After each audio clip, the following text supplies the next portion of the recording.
Salut tout le monde à la maison, je m'appelle Claudia Lalancette et merci encore une fois d'être avec nous cette semaine à Cafouillis en tête à tête.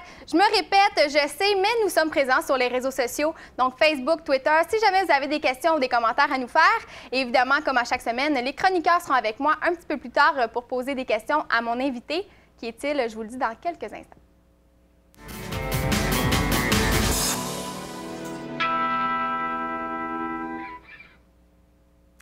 Il est considéré comme la grande gueule à surveiller selon le magazine Clin d'œil. Il a remporté un tour du chapeau grâce justement aux 3 prix, très prestigieux prix qu'il a remporté dans le cadre de Juste pour rire, du Grand Rire de Québec. Et il lance son premier one-man show le 17 octobre prochain. Avec moi ce soir, le cinglant Guillaume Wagner.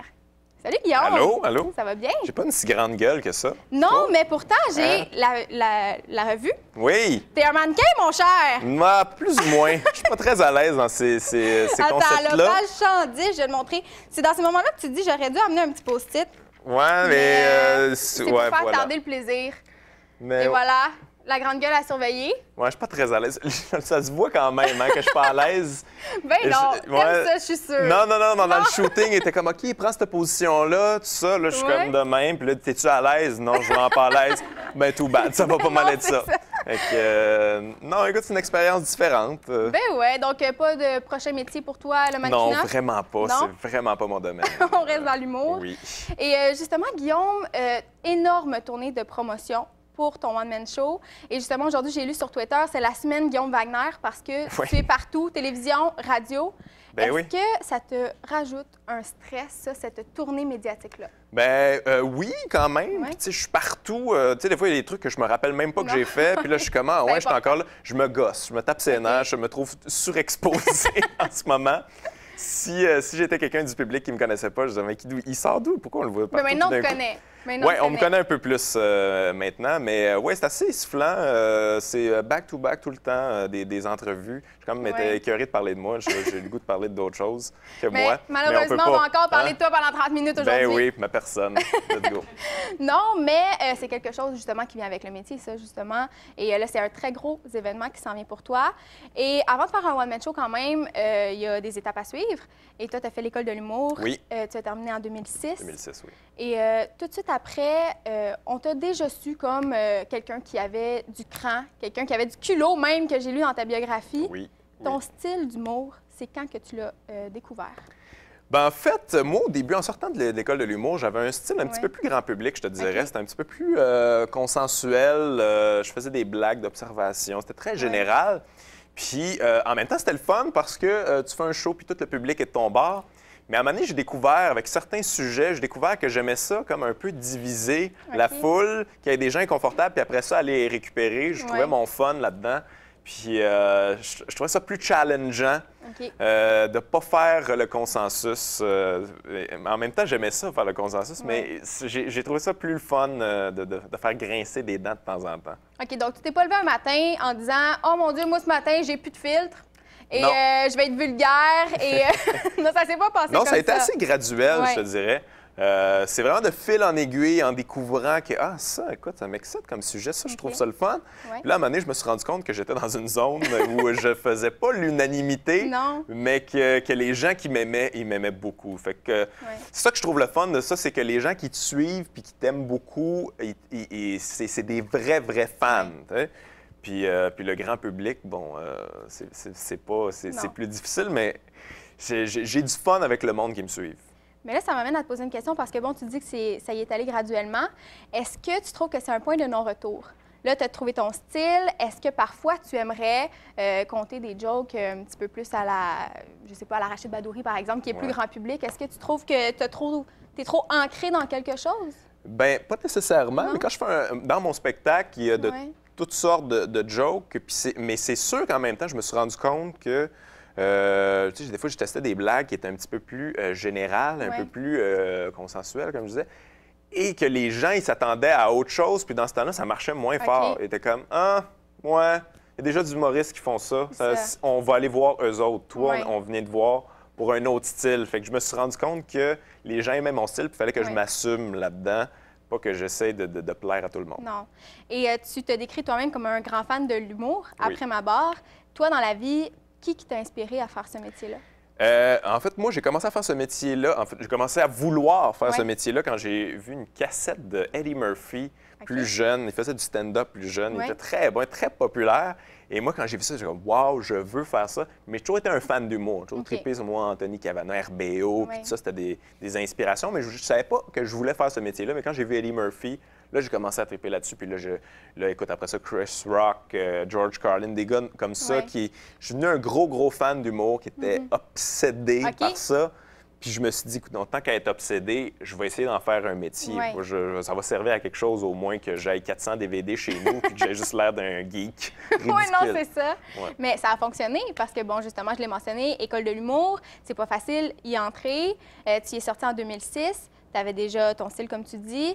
Est-ce que tu as trouvé ça difficile d'entrer dans cette grande machine qu'est l'humour? Parce qu'il y en a des tonnes, là, des humoristes quand Ouais. même. Bien, pour moi, ça s'est fait de manière assez naturelle. Ça a été de fil en aiguille et ça n'a pas arrêté depuis. En sortant Non. de l'école de l'humour, j'ai fait des shows, tu sais, la relève juste pour rire, puis après Ouais. ça, des galas, grand rire, galas juste pour rire. Ça s'enchaînait assez bien. J'étais assez chanceux Ouais. là-dessus. J'ai jamais senti que je n'étais pas accepté puis que c'était difficile OK. de rentrer dans ce milieu-là. Je sais qu'il y en a pour qui c'est plus difficile. Mais moi, ça a quand même assez bien été. Je pense que j'étais dans un bon timing, une OK. bonne époque où on commençait à avoir de plus en plus d'humour de la relève. Ouais. Les gens en voulaient, ils en demandaient, ils en cherchaient. ça. Et là, on est on est en train de basculer dans une époque où il y en a beaucoup, il y a beaucoup Ouais. d'offres, plus qu'avant, Ouais. quand moi je suis sorti. J'avais un bon timing, je pense. Est-ce que ça fait peur, ça, quand même? Tu dis qu'il y a plus d'offres, il y a des nouveaux humoristes qui arrivent. Tu es un artiste de la relève quand même, tu as gagné quand même le prix découverte, les prix de la relève. Est-ce que ça, quand on commence à faire notre place, ça nous inquiète déjà, la relève? La nouvelle relève, en fait? Non, ça m'inquiète Non? pas. Moi, ça me stimule, ça me motive OK. plus qu'autre chose. J'ai un peu la mentalité là, de Jean-François Mercier, Mike Ouais. Ward, là, que je connais, puis qui m'ont aidé. Et ils m'ont pas aidé en se disant comme ah non, il va nous voler notre place. Ouais. Ils ont fait comme hey, je trouve ça le fun ce que tu fais. Ouais. J'ai le goût de te donner de l'espace puis que les gens le voient. Fait que moi, j'ai la même mentalité. Des fois, je vois des jeunes qui sortent de l'école, je fais comme waouh, ça, ce que tu Ouais. fais, c'est génial. Puis je t'encourage là-dedans. Plein d'humoristes comme ça sur qui je trippe puis que je suis juste content qu'ils existent. Là, je Ouais. commencerai pas à essayer de les tasser puis Non. essayer de les rabaisser. C'est vraiment pas mon genre. Non, parce que toi, on t'a aidé. Donc, Oui. c'est la roue qui tourne. Exactement. Et tu parles de Jean-François Mercier. Tu as fait ses premières parties pendant presque 2 ans. Oui. Comment c'est arrivé, ça, dans ta vie? C'est arrivé, on avait la même équipe de production. Donc, ils ont demandé, ça te tenterait-tu d'avoir une première partie? Puis là, ah, je suis pas sûr. Ouais. Fait que là, il est venu me voir. Fait que, ah, OK, ouais, je pense que ça fitterait. Puis c'est ça, finalement, on l'a essayé une Ouais. première fois. Ça a fonctionné, puis il trippe sur ce que je fais. Fait qu'on a continué jusqu'à la fin de la tournée. Puis Ouais, mais- c'était un beau match. Bien, justement, vous semblez avoir quand même bâti une belle complicité. Dis-moi si je me trompe. là. Tu sais, peut-être que dans la vie, Non, non. vous détestez. Non, je Non, l'aime parce beaucoup. qu'on te voit souvent à l'émission Un gars le soir. Et je crois qu'il est scripteur aussi Oui, pour ton il one-man fait la show. script édition de mon spectacle. Ouais, il Donc, travaille c'est quand là-dessus. même une belle rencontre là, pour ta carrière. Oui, c'est une rencontre qui était très bénéfique pour moi. Mm-hmm. Un gars généreux qui m'a donné beaucoup de place. Tu sais, je veux dire, un gars le soir, dès que le contrat a été signé, il m'a dit « tu as une place là-dessus ». Ah, Il m'a wow. toujours donné beaucoup de place. Et puis, il m'a déjà dit qu'il était un fan de ce que je faisais. Ah, wow, quand même. Avant tout, puis toute la place qu'il pourrait me donner, il me la donnerait. Fait que dans ce temps-là, écoute, c'est du bonbon Ouais. pour quelqu'un qui commence. C'est On a motivant. besoin. Ouais. C'est motivant. Ouais. Et justement, en fait, je vais parler du fait, je retourne encore un petit peu en arrière, dans le sens que tu commences, tu décides d'avoir de l'humour un petit peu plus cru.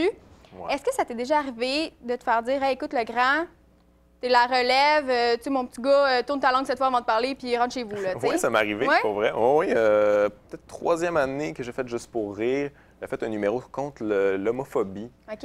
Et j'avais eu des commentaires de gens haut placés quand Ouais. même qui m'avaient dit, ils disaient, pour qui tu te prends, toi? T'as Ouais. 25 ans, puis là, t'arrives, puis tu me dis comment penser. Puis là, j'étais Ouais. comme, ouais, mais tu sais, l'âge n'a rien à voir là-dedans. Non. Mais ça, c'est vrai, c'est un bon point que tu soulèves.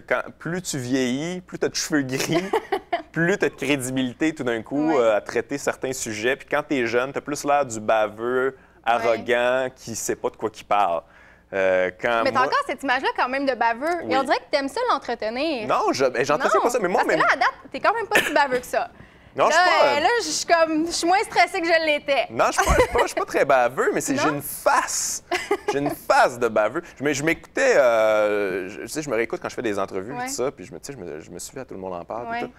Puis moi, dans ma tête, j'ai une vision de moi. Puis là, après ça, je me réécoute, puis je fais comme, oh my God, je fais des faces des fois comme, c'est des tics que j'ai, puis que j'ai l'air hautain, comme ça se peut pas. Mais c'est vraiment...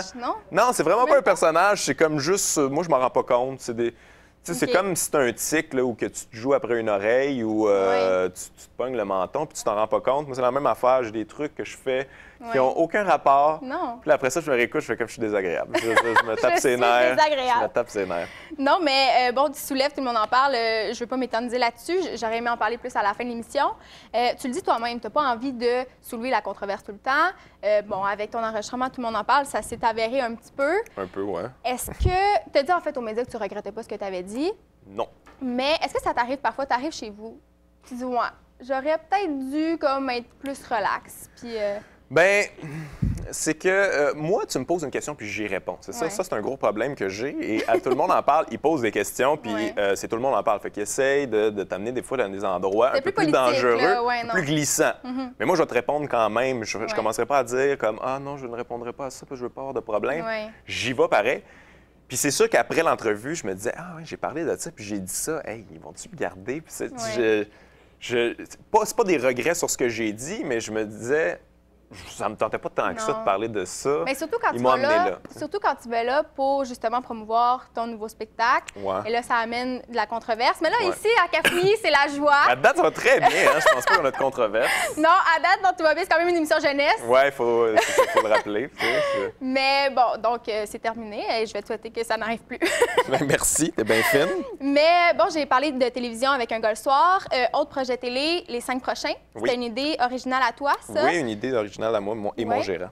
Et tu voulais montrer, en fait, que l'humour, c'est pas nécessairement toujours drôle. Les dessous de l'humour. Oui. Et toi, ça t'est arrivé souvent, hein, je crois, des spectacles, des classiques de golf qui pas facile, hein? Oui, mais c'est ça que... Il y a comme une espèce d'idée préconçue au Québec là, que tu fais l'école de l'humour, tu sors et tu fais juste pour rire, puis après ça, ils te donnent un one-man show. C'est comme ça que ça fonctionne. Et c'est pas du tout comme ça que ça fonctionne. Même les plus grands que vous connaissez, je veux dire, les Louis-José, tout ça, ils ont fait des années de bar, des années de corpo de golf, des campings. Ils ont fait toutes sortes de shows tout croche, des fois, qui sont mal organisés, mais il faut les faire parce que tu as besoin de manger, puis tu as besoin d'apprendre ton métier. C'est ça que je voulais montrer. Je voulais montrer c'était quoi la réalité de commencer en humour, de faire ses classes en humour. Fait que, je pense que ça le démontre bien, cette série-là. Je pense qu'on a réussi. Et est-ce que tu as déjà voulu abandonner, toi, Guillaume? Après quelques-uns de ces spectacles, non? Non, je suis assez tête de cochon. Moi, je suis le gars le plus tête de cochon que... C'est drôle!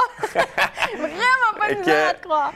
Mais c'est difficile. Il y a des bouts où j'ai trouvé ça rough, mais je me suis jamais dit comme, OK, là, ça va faire, je veux faire un autre métier.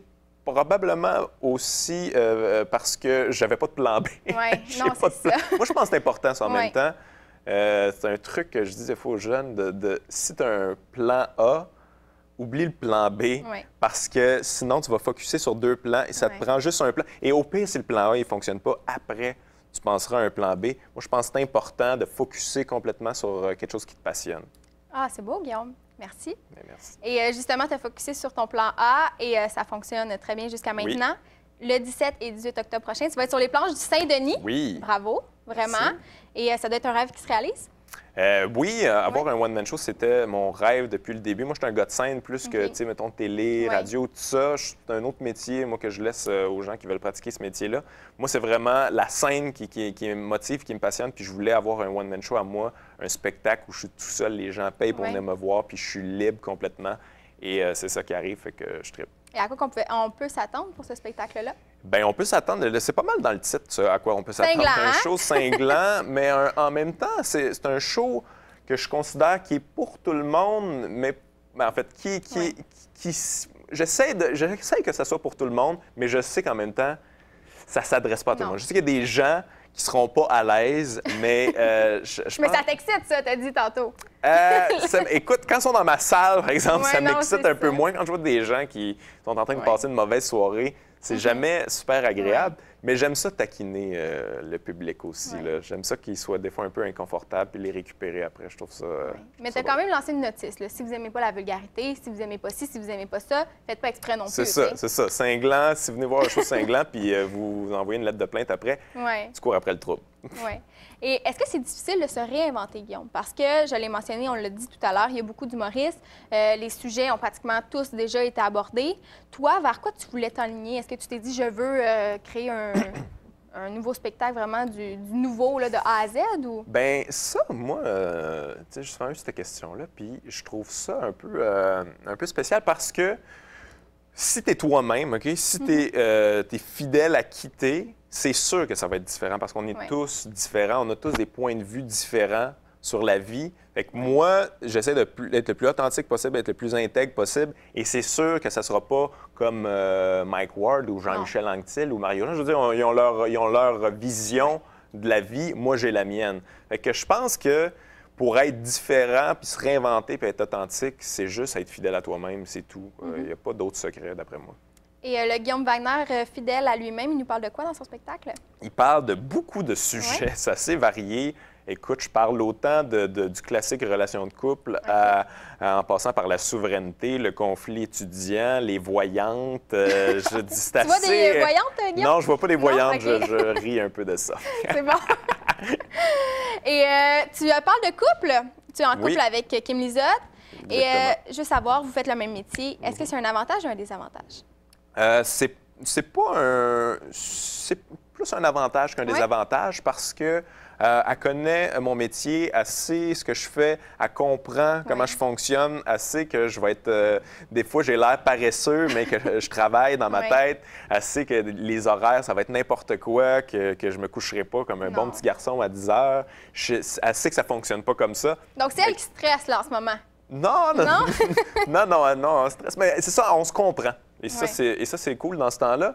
Et on peut se motiver aussi. Tu sais, des fois, on parle d'humour, puis on échange, on a des débats un avec l'autre. On comprend la mécanique de l'humour, puis ça, c'est le fun. C'est ce qu'il faut. Et justement, tu parles de mécanique. Est-ce que même toi, en tant qu'humoriste établi, parce qu'on peut le dire, là, tu vas avoir ton one-man show. Alors, je t'établis là? C'est là que ça se passe? Oui, c'est ici, c'est la fermentation, c'est à Cafouillis que ça se passe, tu vas pouvoir le dire à tout le monde. Crier sur tous les toits. J'ai la couronne et tout. Oui, c'est ça. Justement, elle est là, elle arrive. Mais bon, là, tu me fais perdre mon idée. Non, mais tu arrives avec ton one-man show. Et qu'est-ce que je peux te souhaiter? Qu'est-ce que toi, tu souhaites pour ton spectacle? Moi, je me souhaite juste que ça fonctionne, que ça roule un bon moment, puis que les gens apprécient. À date, ça va bien, puis moi, je voulais que les gens qui me suivent depuis longtemps ne soient pas déçus de mon show, et ça, à date, ça fonctionne. Là, maintenant, ce qu'on peut me souhaiter, c'est qu'il y a une espèce de nouvelle vague de gens qui embarquent dans le projet, puis parce que là, mon fanbase est déjà embarqué, puis trip, ont acheté les billets. Là, juste voir s'il va y avoir une deuxième vague de public qui vont embarquer. Bien, j'imagine, parce que là, tu es sold out, donc à un moment donné, c'est du nouveau monde qui va devoir aller bien, voir. On n'aurait pas le choix. Ben non, c'est ça. Mais tu as déjà une 60aine de dates de prévues. Oui. Tout ça, c'est sur le guillaumewagner.com. Oui. Et justement, en fait, voyons, tu me fais perdre mes idées, Guillaume. Mais là, tout de suite après la pause, ça tombe bien parce que c'est les chroniqueurs qui ont des questions pour toi dans quelques instants. Alors, je te souhaite vraiment tout ce que tu veux et ça se poursuit dans quelques instants. Bien, merci, t'es fine. Restez là, tout le monde.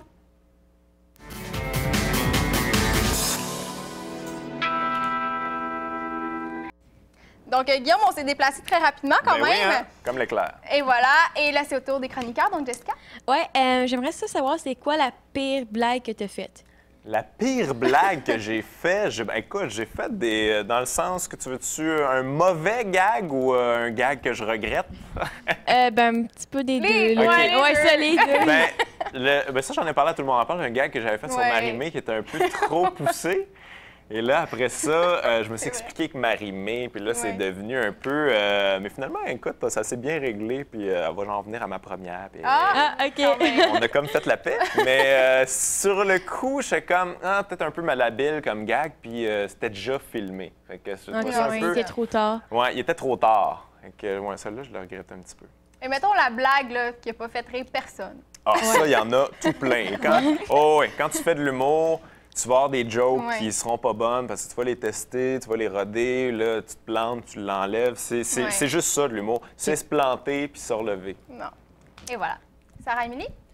Bon, on va être honnête, là. Je veux savoir. Mon Dieu! on va être honnête. Ton Écoute, pire que moi! Paul Arcand is in the house. Est-ce que tu t'es déjà googlé pour voir, dans le fond, les critiques, qu'est-ce qu'on dit sur toi, dans le fond, pour tes shows et tout? Oui, mais en fait, j'ai quelqu'un qui fait ça pour moi. J'ai une attachée de presse qui m'envoie toutes les critiques, toutes les affaires qu'il y a sur moi, puis que là, je peux décider de cliquer dessus ou pas. Des fois, ça me tente pas de lire sur moi. C'est pas toujours le fun. Ouais. Mais ouais, non, elle s'occupe de ça. Chaque semaine, elle m'envoie une espèce de résumé de ce qui se dit sur moi. C'est agréable. Et- Ouais, pas tout le temps. Pas tout le Non, temps. mais souvent, justement, tu te permets de critiquer les critiques, plus celles qui ne savent pas vraiment de quoi elles parlent. Oui. C'est ça que tu as abordé dernièrement à Un gars le soir. Oui. Et là, Guillaume, là, dans ton petit cœur de garçon, là, Oui. qu'est-ce qui te fait de la peine de lire? Tu veux dire pour les critiques? Ouais. J'ai pas eu de critiques qui m'ont fait de la peine. Moi, ça m'énerve quand tu lis une critique et rapporte quelque chose qui est pas vrai. Et ça m'enrage. J'ai vu des spectacles des fois, tu vas voir le show, tu es comme « OK, c'est bon, ça va bien ». Et là, tu lis la critique après, « Ah, dans la salle, les gens étaient mal à l'aise, puis c'était pas bon. » Puis tu sais, « Mais non, mais j'étais là dans la salle, oui. puis il y a eu une bonne réaction. » Ça, j'aime pas ça quand c'est malhonnête. Je trouve ça un peu désagréable. Je comprends. Ben moi, ma question, c'est quel a été le passage le plus dur à écrire de ton one-man show? Le plus dur à écrire, c'est un passage que j'ai où que je parle de le rapport qu'on a avec les personnes handicapées. C'est un truc assez touché à écrire parce que c'est Ouais, assez c'est près de délicat. moi. Mon père travaille avec des personnes handicapées. Moi, j'ai Tu as travaillé déjà avec des personnes travaillé, oui. Fait que c'était un peu risqué comme truc, mais en même temps, je savais de quoi je parlais. Fait que j'osais m'avancer là-dedans, puis, mais ça a été essai-erreur, ça aussi. Là, des fois, j'ai été dans des zones avec le public où il était comme non, on va pas là, nous autres, on n'embarque pas là. Et que je me suis ajusté, puis finalement, mais ça a pris du temps à écrire, ce bout-là. Je te dirais que c'est un bon 3 ans là, à ce qu'il soit Quand parfait même. Ouais, c'est comme beaucoup. je veux. Ouais. Donc, Merci. le cinglant se censure quand même parfois. C'est le public, c'est le boss. Tout OK. le temps. Le public, il décide ce qui est. Tu sais, le rire dicte tout. Si c'est pas drôle, même si je trouve que c'est vrai, puis je trouve qu'il faut que ça soit dit, si c'est pas drôle, je l'enlève. Non, évidemment. Salut. Oui, toi, dans une journée normale, Ouais. qu'est-ce qui te fait rire? Ou bien quand tu vas voir un show d'humour, c'est quoi qui te fait... Dans la vie. Moi, là. ça, pour ça, les shows d'humour, je suis pas très bon. Je Non? suis trop en mode analyse. Je connais trop les mécanismes, fait que je vais voir ça, puis je suis comme, ok, mais là, bon c'est gag. plate. Mais par exemple, les Denis de relais, moi, quand je vois les Denis de relais, je décroche complètement. Je les trouve tellement stupides. Et là, c'est un des rares moments, le dernier show des Denis de relais, j'ai ri fort, vraiment. C'est un show que je recommande. En fait, surtout pour les humoristes, parce que c'est pas des patterns qu'on reconnaît. On les voit pas venir. Non. Les gars sont all over the place. Fait que, Ouais. moi, ça m'a fait beaucoup rire, ce show-là. Mais c'est quand même plate de bord parce qu'à la base, je l'ai mentionné tout à l'heure, tu es un fan d'humour. Et Ouais. là, tu peux même plus te permettre d'aller voir un spectacle sans analyser. Non, je me le permets, mais c'est que je me laisse moins aller, mettons. OK. Tu sais, mais j'apprécie le talent. Je trouve ça le fun, aller voir des shows d'humour. Puis quand on me fait rire vraiment fort dans un show d'humour, c'est que t'as eu un angle, là, tu m'as surpris d'un truc. C'est quand même assez rare de me surprendre, même quand je trouve ça bon. Mais je suis un bon public, mais silencieux. Ah! Donc, OK. Raphaël. Est-ce que tu es un amateur de sport? Oui, on change de branche. amateur de Ah, ouais. sport, oui. Gros fan de... Ben, en fait, moi, mon parrain, c'est Michel Goulet, qui jouait pour les Nordiques de Québec Ah, dans t'as fait le un petit temps. pincement au cœur. Et fait que, ouais, écoute, j'ai grandi avec ça, le hockey, c'était dans la famille, puis tout ça. Puis gros fan de boxe aussi. Demain, je joue un gala de boxe, je trippe sur la C'est quoi, boxe. c'est J'en Frapper ai des fait, dangereux ça. demain, hein? C'est le Oui, gala de boxe exactement. Frapper des dangereux? Oui, Avec Adonis Adonis Stevenson Stevenson. contre Donovan George. Fait que moi, je m'en vais voir ça. Puis j'ai fait de la boxe aussi au même gym que Luciane Boutet. Ah, C'est mon préféré. c'est assez intimidant d'être fessé sur un sac pendant qu'à côté. Tu sens que tu fais perdre le temps aux gens du gym. tu sais. Là, t'es pas cinglant avec lui, hein, quand même, Et parce que que là, non. c'est égal. Oh là, que tu sais. non. Non, tu l'écœures pas, lui. T'es pas baveux dans sa Non. face. Est-ce qu'il y avait comme une double question? Non? Non, non. OK. C'était- Parce que c'était souvent, juste tu ça, ma parles de la question. question du lockout au hockey, là. Ouais, Comment tu qu'est-ce que te t'en sens penses? face à ça? Qu'est-ce que j'en pense? Mais je trouve ça plate. Je trouve ça vraiment Ouais. plate. Puis d'après moi, je sens qu'on va perdre la saison au complet. Je sens qu'on n'en aura pas du tout. Et je trouve ça un petit peu insultant pour les fans qui trippent sur le hockey. Puis, mais c'est ça, moi, je me rabats à la boxe en ce moment. Ouais. Je mets tout mon focus là-dessus. J'ai pas d'autres questions des mêmes que Guy Lepage t'a posées la dernière fois. Là. On avait abordé Wow. le... J'en ai pas d'autres. Je te parlerai pas de la commission Charbonneau. Là. C'est bon, Ne parfait. t'inquiète pas. Sinon, je répondrai quand même. J'aurais dû préparer un gros formulaire vraiment lourd tu sais, pour répéter l'expérience. Être sûr de me mettre dans la merde. Non, quand même. Non, mais tu as gagné beaucoup de prix, je l'ai mentionné. Et ça doit faire du bien, justement, quand on commence. Ben oui, ça fait du bien parce que si tu fais pas ça pour les prix. Moi, je faisais pas ça pour les prix. En fait, au début, il y a des prix que je disais, ça serait le fun d'avoir ces prix-là. Puis quand tu le veux, ils te le donnent pas. Non, t'es comme, c'est ça. j'aimerais ça tellement l'avoir. Ils te le donnent pas. Puis à un moment donné, j'ai comme lâché pris. Je fais comme, on s'en fout des prix. Je fais pas ça pour ça. Puis là, ils me les ont donnés. Là, quand j'étais plus détaché, ils vont tous donner les prix. Mais ça fait chaud au cœur parce que ça vient de l'industrie. Puis ils voient que je fais du mieux que je peux pour représenter mon métier. Et est-ce que ça met la barre plus haute, ça, pour ton one-man show? Non, moi, je pense que ça Les attentes sont élevées quand même. Oui, mais ça donne une crédibilité en même temps. Les gens vont te voir, lui, il a le droit d'exister, il a gagné des prix. Ça, c'est un peu niaiseux comme manière de penser, mais c'est un peu comme ça que les gens voient ça. Fait que ça te donne une crédibilité, une espèce de prestance, que tu as le droit d'être là. Et puis après ça, ça donne de la confiance. Bien, je te souhaite, en fait, que tu réussisses à gagner l'Olivier de l'année pour écœurer un peu de Jerry Mercier. Ouais. Parce qu'à toutes les émissions, il le ramène, donc ça serait parfait, me semble, comme moment. Ça serait parfait comme moment. Et là, je vois qu'il reste quelques secondes. Ton numéro d'humour préféré à vie, toi, ça serait quoi? Mon numéro d'humour préféré à vie Sur des douchebags? le mien. Ouais. Non, mais je te dirais... Mais c'est comme un classique au Québec, mais je trouve que les unions que ça donne de Yvon Deschamps, c'est comme je trouve que c'est un classique intemporel.